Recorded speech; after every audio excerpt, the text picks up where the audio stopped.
আসসালামু আলাইকুম সবাইকে ওয়েলকাম জানাচ্ছি আমার ছোট্ট আরেকটি মিনি ব্লগে। সো এখানে যেটা হয়, বাসা পাওয়া খুবই টাফ। তবে বাসা পাওয়ার চাইতেও বেশি টাফ হচ্ছে ভালো একটা ফ্যামিলির বা ভালো একটা মানুষের সাথে থাকা, যে আমি একটা বাসায় থাকবো, এখানে মানুষজন কেমন সেটার।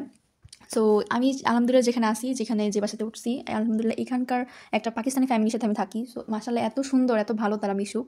অ্যান্ড সব সময় প্রতিটা দিন কিছু না কিছু হলেও আমাকে হচ্ছে এরকম মানে খাবার দাবার দিতে থাকবে, যখন যেটা রান্না করে সেটাই বলে, যে আমাকে একটু বলে যে টেস্ট করে দেখো কেমন হয়েছে। সো আজকে হচ্ছে সে হালিম রান্না করছে।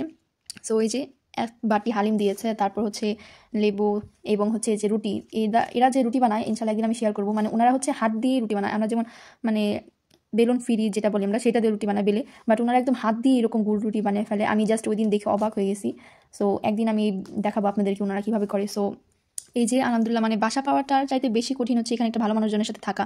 কজ আমি একটা বাসায় থাকবো, এখানে একটা সেফটির ব্যাপার স্যাপার আছে। তো বাট আলহামদুলিল্লাহ ওনারা এত ভালো, এত ভালো যে কি বলবো। অ্যান্ড দেখতে পাচ্ছেন সবসময় কিছু না কিছু খাবার দেবে, এবং আজকে সকালেও হচ্ছে রুটি দিয়ে গেছে আমাকে। তো আমি টেস্ট করলাম, অনেক মজা। এবং তাদের হাতে রান্না, মানে তার হাতে রান্নাটা আসলে অনেক মজা।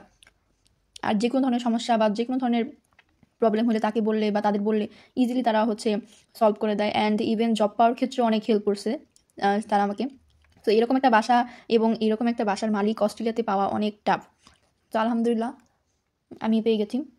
অ্যান্ড দেখেন, অনেক বড় মন মানসিকতার মানুষ না থাকলে আসলে বাইরের দেশে চেনে না জানে না এই জায়গায় এরকম হেল্প টেল্প করবে, এটা কিন্তু খুবই রেয়ার।